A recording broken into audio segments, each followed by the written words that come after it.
નમસ્કાર, હું છું યશ. આપ જોઈ રહ્યા છો ન્યૂઝ ફોર ઇન્ડિયા, ગુજરાતનું ગૌરવ.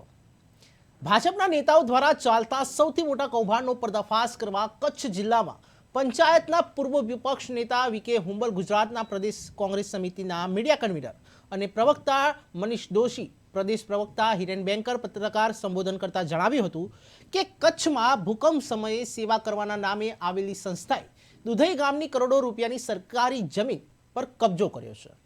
એને ભાજપના સંસદની સંસ્થાએ કરોડો રૂપિયાનું મોટું કૌભાંડ આચર્યું છે. ગામની જમીન સરકારી હોવા છતાં ભાજપના સાંસદની સંસ્થા લાખો રૂપિયા વસૂલીને મકાનો, દુકાનો અને ગેરકાયદેસર રીતે વેચાણ કરી રહ્યા છે. ગામની સરકારી પર ગેરકાયદેસર કબજો કરી શાળા, કોલેજ અને community hall, police station, post office જેવી સરકારી કચેરી પાસેથી મોટું ભાડું વસૂલાઈ રહ્યું છે. ત્યારે સમગ્ર કૌભાંડની ન્યાયાધીશના વડપણ હેઠળ તપાસ કરવામાં આવે તેવું કોંગ્રેસ દ્વારા કહેવામાં આવ્યું છે. સમગ્ર કૌભાંડ અંગે ખોટી રીતે કબજો કરનાર સંસ્થા સામે લેન્ડ ગ્રેબિંગ એક્ટ હેઠળ ગુનો દાખલ કરવામાં આવે તેવી કોંગ્રેસ પક્ષની માંગ છે.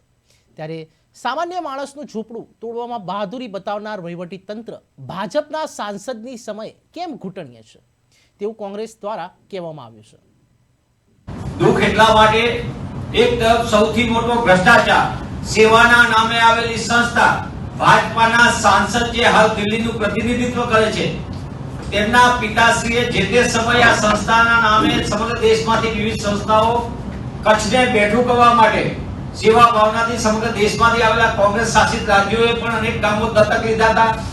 દિલ્હીએ પણ દત્તક લીધેલું ગામ દુધઈ અને એની જાહેર મિલકતો 20 વર્ષથી કબજો કરીને એની ઉપર ગેરકાયદેસર રીતે એનું વેચાણ કરવું, ગેરકાયદેસર રીતે એનાથી ભાડું વસૂલવું, સરકારી મિલકતોને પણ ભાડે આપવું, એના ભાડા પણ પોલીસ સ્ટેશનથી માંડીને તમામ જગ્યાએ પોસ્ટ ઓફિસ હોય, જાહેર વ્યવસ્થા હોય, એની આગળથી ભાડા વસૂલવા. મને એમ લાગે છે આ સૌથી મોટો ગુનો આચરવામાં આવ્યો છે. આ માત્ર નાણાકીય ગેરરીતિ નથી, પણ સેવાના નામે આવીને સંસ્થાઓએ કરેલો મોટા પાયે સુનિયોજિત ભ્રષ્ટાચારનું એક આ દુધઈનું અત્યારે સૌથી મોટો ભ્રષ્ટાચાર આપણી સામે મૂકી રહ્યા છે.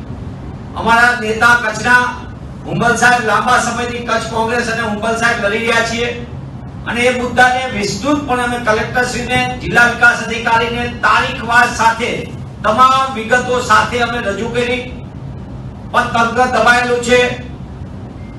કોઈ પણ સામાન્ય માણસને પણ સમજ પડે કે ગામ તરની જમીન એ ગામની માલિકીની છે. સરકારી જમીનો બારોબાર ગામને બદલે ટ્રસ્ટ પોતે લે, ટ્રસ્ટ એ ગામના લોકોને જો અહીંયા દુકાન લેવી હોય તો 10 લાખ રૂપિયા આપો, 15 લાખ આપો મનમાની. જે ગામનો વ્યક્તિ જ નથી, જેનું ક્યાંય લેવા દેવા નથી, એ ટ્રસ્ટનો મેનેજર 15-20 મકાનો ઉપર કબજો કરીને પોતાના નામે કરે.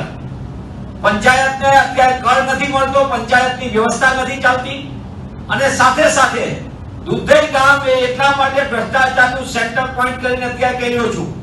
આવી અનેક સંસ્થાઓ આવીને કચ્છની અંદર મોટા પાયે ખેલ કર્યો છે. જે સંસ્થાઓએ સેવાના નામે કરોડો રૂપિયાનો વેપલો કર્યો છે, ત્યારે કોંગ્રેસ પક્ષ માંગ કરે છે કે સમગ્ર કૌભાંડની દુધઈની અંદરની જમીન જે ગામના લોકોની છે, સરકારની જમીન છે, તે જમીનના તાત્કાલિક પણ ગામ લોકોને માલિકી હક આપે, પંચાયતને હક આપે, જાહેર વિગત જે જગ્યા હોય એના.